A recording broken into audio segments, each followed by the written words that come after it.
ഇരിങ്ങാലക്കുടയിൽ digital arrest എന്ന പേരിൽ നടക്കുന്ന വൻ സാമ്പത്തിക തട്ടിപ്പിൽ നിന്ന് മുതിർന്ന പൗരന് നഷ്ടപ്പെടാനിരുന്നത് 11,37,788 രൂപ 50 പൈസ.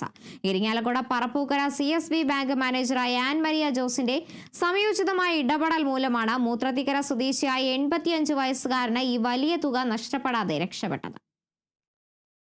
കഴിഞ്ഞ ദിവസമാണ് തന്റെ അക്കൗണ്ടിലുള്ള 11,37,788 രൂപ 50 പൈസ മറ്റൊരാളുടെ അക്കൗണ്ടിലേക്ക് ഉടൻ അയക്കണമെന്നാവശ്യപ്പെട്ട് വയോധികൻ ബാങ്കിലെത്തിയത്.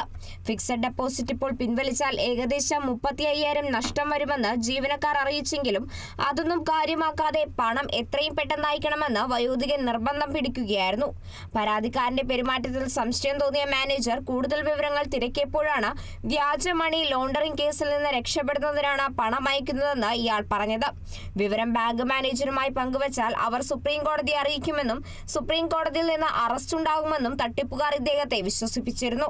ഒരാഴ്ചയോളമായി 2 ഫോൺ നമ്പറുകളിൽ നിന്ന് മാറി മാറി വീഡിയോ കോൾ വന്നിരുന്നതായും അറസ്റ്റിൽ നിന്ന് രക്ഷിക്കാനായി ബാങ്ക് അക്കൗണ്ടിലെ പണം വെരിഫൈ ചെയ്യാനായി അയച്ചു നൽകണമെന്ന് തട്ടിപ്പുകാർ ആവശ്യപ്പെട്ടതായും ഇയാൾ വെളിപ്പെടുത്തുകയായിരുന്നു.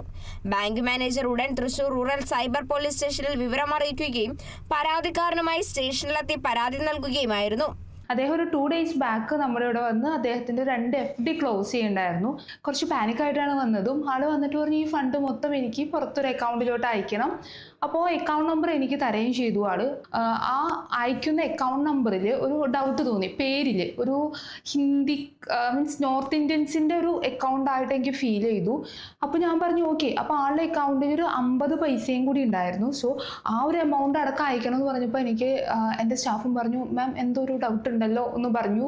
ഞാൻ എന്നിട്ട് ഈ കസ്റ്റമറുടെ അടുത്ത് പറഞ്ഞു നിങ്ങൾ എന്നത് അയച്ചു, ഞങ്ങൾ ഇതാണ് റെഫറൻസ് നമ്പർ എന്ന് പറഞ്ഞപ്പോൾ ആൾ പറഞ്ഞു. ഞാൻ എന്നിട്ട് ചോദിച്ചു ഇനി പറ സത്യം പറ എന്താണ് ഇഷ്യൂ എന്ന് ചോദിച്ചപ്പോൾ ആൾ പറഞ്ഞു എന്നെ ഇങ്ങനെ CBI അറസ്റ്റ് ചെയ്തു. അപ്പോൾ ഞാൻ പറഞ്ഞു ഓക്കെ എനിക്കൊന്ന് മൊബൈൽ കാണിച്ചു തരുമോ എന്ന് ചോദിച്ചിട്ട് ഞാൻ നൈസായിട്ട് മൊബൈലൊന്ന് വാങ്ങി നോക്കിയപ്പോൾ കണ്ടപ്പോൾ തന്നെ എനിക്ക് മനസ്സിലായി അതൊരു സ്കാം ആണെന്നുള്ളത്. എനിക്ക് കണ്ടപ്പോൾ തന്നെ സ്പോട്ടിൽ അത് മനസ്സിലായായിരുന്നു. ഞാൻ നേരെ ഈ കസ്റ്റമറെ കൊണ്ടിട്ട് നമ്മുടെ തൃശ്ശൂർ സൈബർ സെല്ലിന്റെ ഓഫീസിലോട്ട് പോയി നാഷണൽ സൈബർ ക്രൈം പോർട്ടലിൽ പരാതി രജിസ്റ്റർ ചെയ്ത ശേഷമാണ് ഇയാളെ തിരിച്ചയച്ചത്.